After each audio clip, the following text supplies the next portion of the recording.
Welcome to the Deep Dive. We're here to give you a quick shortcut, really unpack the biggest AI news hitting the wires today, Monday, June 23rd, 2025. That's right. 5 key stories to get you up to speed fast. And what's really interesting, maybe even a bit meta, is that this whole deep dive, researched, outlined, generated entirely by AI. Quite the demonstration. Okay, so where do we start? Let's kick off with a big one. Yeah. Apple.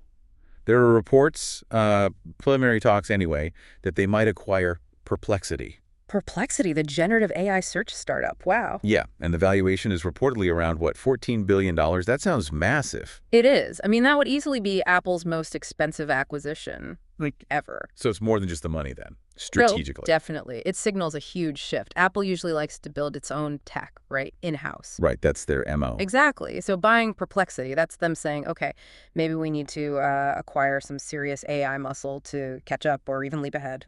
And it puts pressure on Google, I imagine, especially with that search deal they have with Apple. Huge pressure. Think about it. Google pays Apple, what, $20 billion a year to be the default search. If Apple gets Perplexity, well, that changes the game. And Perplexity itself, it's got some buzz. Uses an LLM, gives conversational summaries, cite sources. Yeah, it's slick. And growing fast, over 20% month over month, apparently. Plus, you've got big names like NVIDIA, Jeff Bezos investing, so Apple clearly sees real potential there. Okay, switching gears completely. Yeah. Let's talk about dating apps. Hinge, specifically. How's AI playing out in the search for, connection? Well, Hinge is interesting because their whole brand is designed to be deleted. Right, they want you to find someone and leave the app. Exactly. So the CEO, Justin McLeod, he's actually quite skeptical about deep AI integration. Things like AI companions, he calls them junk food. Junk food, huh? So no AI wingman. Not in that sense, but they do use AI. It's more practical, like for coaching you on your profile or screening out, inappropriate messages, making it safer. So AI in service of the human goal, not replacing it. That seems to be their angle, and it seems to be working for them.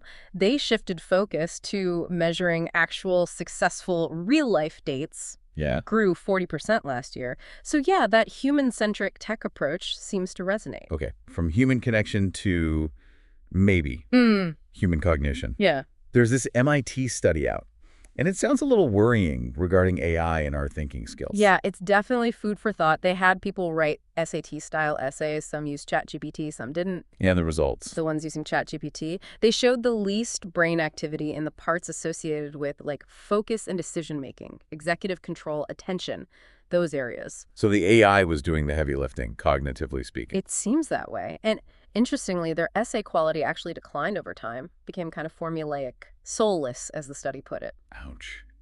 And the ones who wrote without AI. Highest brain activity in those critical thinking zones. So it's not saying AI makes you dumber exactly, but maybe it lets certain mental muscles atrophy if you rely on it too much. That's the concern. The study hints AI might be great for enhancing work after you've done the initial thinking, but relying on it from the get-go, especially for, say, kids learning, that could potentially erode skills. That makes sense. Which leads nicely into our next point, the workplace. Does Gen AI actually boost creativity? Well, another study, this one from multiple universities, adds a really important layer to that. It found generative AI does boost creativity, but mainly for employees who already have strong metacognitive skills. Metacognitive. Meaning, basically, people who are good at thinking about their own thinking. They plan, they monitor, they adjust how they approach a task, they know how to use the AI tool strategically. So they're driving the tool, not just letting it drive them. Exactly. The implication is pretty clear.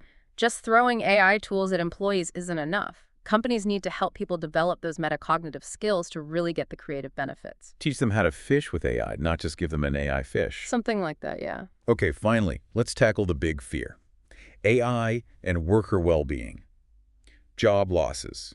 Stress. Was it as bad as people worry? Well, here's a surprise. A German study came out with some counterintuitive findings. Go on. They found AI exposure hasn't really harmed workers' mental health or job satisfaction significantly, at least not yet. Really? No major negative impact. Not that they found, and actually there was a subtle improvement in physical health for workers without college degrees. How so? The thinking is AI might be taking over some of the more physically demanding tasks for those workers. Interesting. Anything else? Yeah, also a slight drop in working hours, but without wages being cut, suggests AI might be easing workload, not just cutting jobs in some cases. Okay, so a more cautiously optimistic take than we often hear. Definitely cautious. The study admits limitations, says we need to keep watching. But yeah, it challenges the purely negative narrative. So quite a range today. Absolutely. We've gone from, huge potential acquisitions like Apple and Perplexity to these really deep questions about AI and dating AI in our own brains. And then how it plays out in the workplace, impacting creativity and even our physical health in unexpected ways. It really shows how complex this all is. AI isn't just one thing, it's touching everything, often in nuanced ways. So as we wrap up, the big question for you listening is this. As AI keeps accelerating, how are you going to make sure you're using it to boost your own skills, your own well-being? Instead of just being passively shaped by it. Something to think about. Thanks for joining us on The Deep Dive.